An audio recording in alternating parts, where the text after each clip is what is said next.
Well, it's finally over. The 100 bucket challenge has come to an end, and finally I get to reveal how much gold I found over the last 12 weeks of prospecting.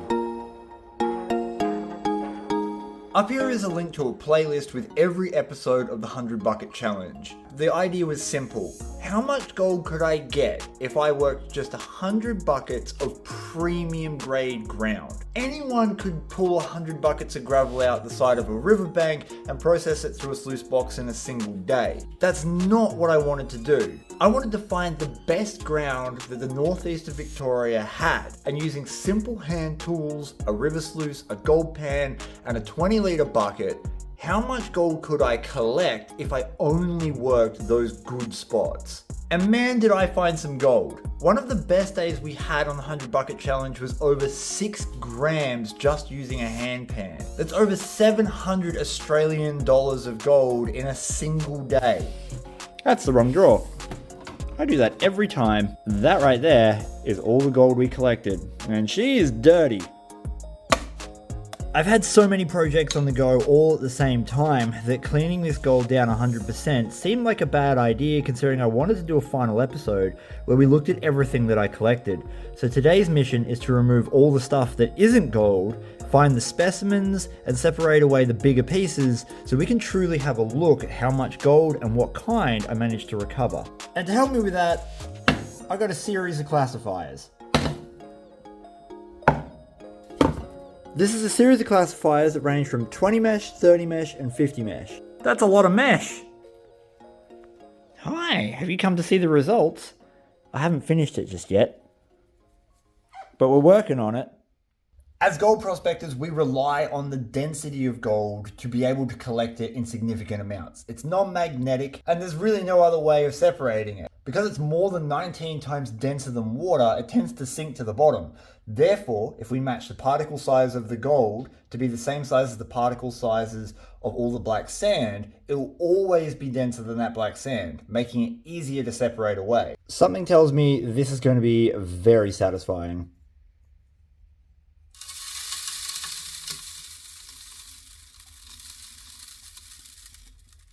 Would you just look at that? I dare say this is also going to be quite satisfying if we just pick this up and...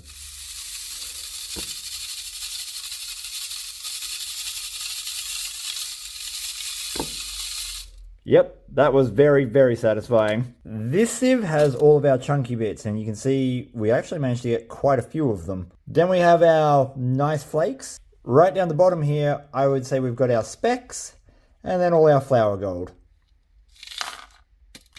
Our large size gold looks amazing, and I've got several really cool specimens. You can see me recover all of these on film in that playlist I talked about earlier, including this one. This is an ironstone specimen, which in my area isn't rare, but it's rare to see them like this because they often get thrown out in the waste rock if you're not careful.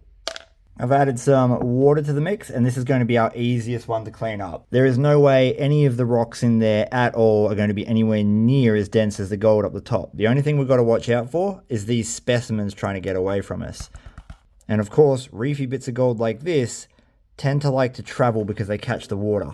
Often, moving it down manually just like this is an easier way to go.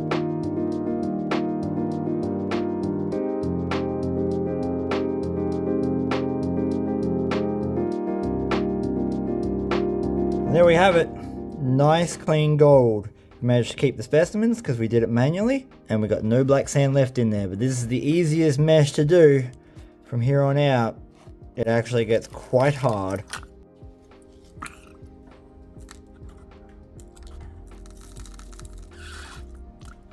Yeah, well, le bloop. You can clearly see here we've got a lot more black sand, and we've got floating gold, and that's because I haven't got any surfactant in the water yet. Let's fix that. Miss Fernie, would you like to explain what a surfactant is? Nah, you're too busy judging the neighbours? Well, that's fair, I'll do it. Surfactant like this literally makes water wetter. All it does is allows the surface tension of the water to break so water can then access the deeper parts of nooks and crevices on your dishes. That's usually what it's been made for. in your household items. But as prospectors, we rely on it because gold actively tries to repel water. It's hydrophobic. It doesn't want to get wet. So if you have clean water and clean gold with very little dirt or silt in the water at all, you'll get surface tension. That surface tension tries to actively repel things away from it. Gold's trying to repel water away from itself, so gold floats. You put some surfactant in there, then gold has to get wet and it sinks to the bottom. You don't need much, a couple of drops. And we will significantly reduce the floating gold problem. Now, the problem is going to be that some of this gold is going to want to move with that black sand, and this is where you'll always incur loss when it comes to doing cleanups. I don't mind having a little bit of loss when I'm doing something like this, because I'll just put it into my pay dirt bags or into a cons bucket for a later cleanup. So either someone gets some bonus gold, or when I get a new toy that I'm able to more efficiently process material with, I'll collect it then. You know what my dumbass just did? I just used this, which has all the clean oversized gold in it, to suck up the dirty rock from down here. This is the bottle I was meant to be using that has all of the waste rock in it. You'd think I'd be able to tell the difference, but no. Anyway, I shall continue cleaning this lot, and then I will re-clean the large material, I guess, afterwards. It's okay, I don't mind playing with my nuggets. It's the correct bottle this time. Alright, I've rectified the mistake I made. We've gone for 100% clean gold, and that's what we've got. I say 100% and then more black sand just rolls out of it. Don't you hate that? Get in the snuffer bottle. That right there is a good looking pan, I would say, in anyone's books. Coarse, chunky gold. We've got specimens, we've got reefy pickers, and we've got coarse flakes. This is from 3 separate streams. You can see that difference in the color and the specimen type. Now, Chris, this is the snuffer bottle we're going to use for all of the gold. We're going to try and keep it that way, okay? Oh, yeah. Now all I got to do is not mix the black sand with the rest of the gold this time round, because that would get very tedious. I can't even pick that up. There we go. I mean, come here, you flat boy. This is where we're going to start getting not only some contamination left within the gold that we're cleaning up, but also some loss. This particular size of gold is quite difficult to separate away from black sand, even when you've got it classified down. And the flour gold is even harder. The problem is primarily the shape. The black sand is more round. It allows water to flow around it, whereas the gold is very flat and it acts like a sail, either skating up on top of the surface tension or catching the water like a sail. And this is definitely where, even with surfactant, no matter how much surfactant you have in there, you end up getting little floaty bits the cleaner your gold gets. Silt in the water helps gold remain on the bottom. You can already see that we've pulled a significant amount of quartz and tin away from the gold. And this time I'm going to use the right snuffer bottle to suck it up. Because why would I want to make my job easy? Cleaning gold's my specialty, he says, jokingly. Please don't make me clean gold, I hate it. I hate cleaning gold.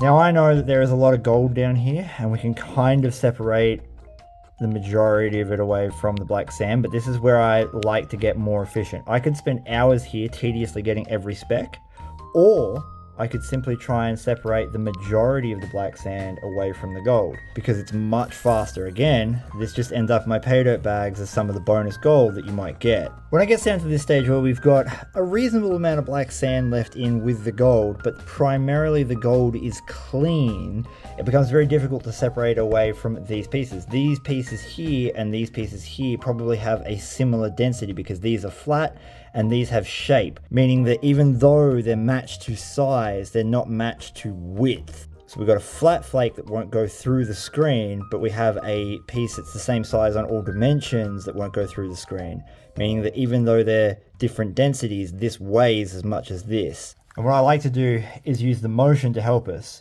Instead of tilting back and forth like I have been, I'm going to spin the pan.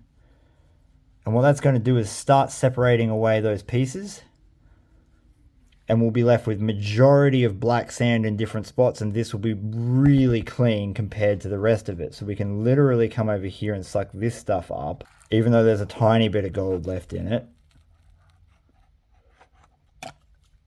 So now that we've got a lot of the black sand gone, the last little bit of it in here, I've got two choices. Either I can hunt it down or I could leave it. But the other way I like to do it is to do the same spinning thing again. Then I look at my gold that's remaining in the one place, and I'll get my collection container and I'll suck just this up.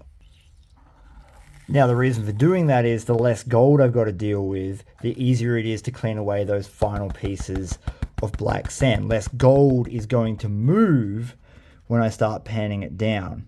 It's still going to get some migration. You can see some of the bits here that have either got quartz attached to them or like whatever that is. But it's a way of just tidying up that last little bit. The less gold you got to deal with in your pan, the easier it is to pan.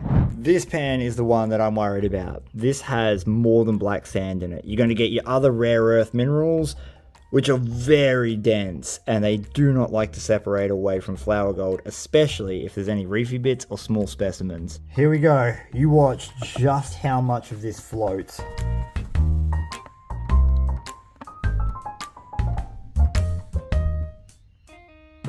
And that is literally what I was saying when I was doing the cleanups at the end of the 100 bucket challenge. The more contaminants I have in the final cleanup, the easier it is going to be to clean because it will keep the water dirty. Very clean gold is harder to clean than very dirty gold. Believe me, I've made the mistakes with blue bowls, and getting gold out of a pump is not fun. This is exactly the same method, except we are going to add a little bit of our mate, surfactant, because we want to give this gold every opportunity to stay at the bottom. You can see just how dirty it is. Most of our contaminant and most of our gold weight are absolutely in the very fine mesh here in Northeast Victoria. And we are going to lose fine gold all throughout this. I say lose, but it's literally right here. I don't have to worry too much about actually throwing gold away. It just won't be counted in the weigh-in.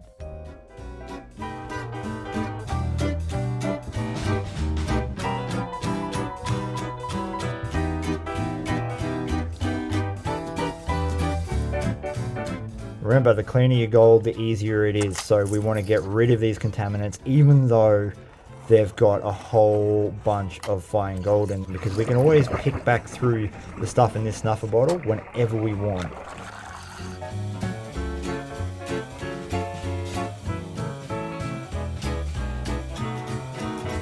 I'm just going to see if I can't separate away all of that stuff, because now we've got less gold to deal with. It should be a little easier to get it to come away from the gold.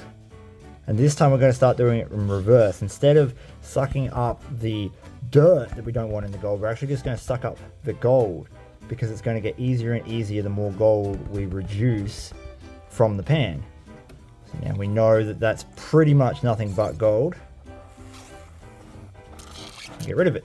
So it's going to start separating away from the last of that dirt much easier. Just like that. So even though there's dirt hard up against it here, if we get our angle of snuffle bottle right, we should be able to pick it up and not the dirt. Now, there is not an insignificant amount of gold in this snuffle bottle. We're going to try and recover some of it. This has all of the cons from every single classification that we just did. Let's get the last little bit of gold out of it, or at least some of it. Right, there's a little bit of dirt in that, but I'm actually quite satisfied to just grab that.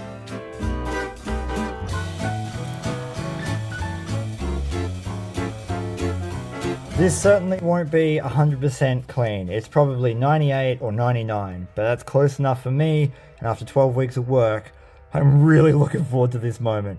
I'm hoping I've got close to an ounce.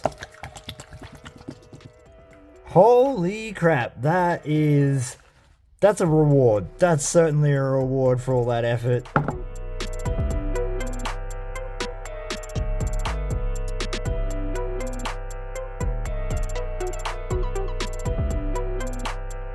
If you watch the series, you'll know just how much hard work went into finding that ground. We spent literally months trying to find the best pockets of gold we could to work with nothing but hand tools. You could absolutely process 100 buckets way faster than what I did. But to get good results in gold prospecting means you've got to put the effort into finding where your efforts are actually going to be rewarded. And I feel like I've been rewarded. Why won't you dry? And with this almost being dry, if you jump down to theoldmoldy.com.au, you'll find nuggets, pay dirt, gold, crystals, and gemstones just like this available for purchase. Hurry up! It's kind of weird leaving that much gold out the front of your house to dry in the sun, but you know, I got security. Well, it's finally time.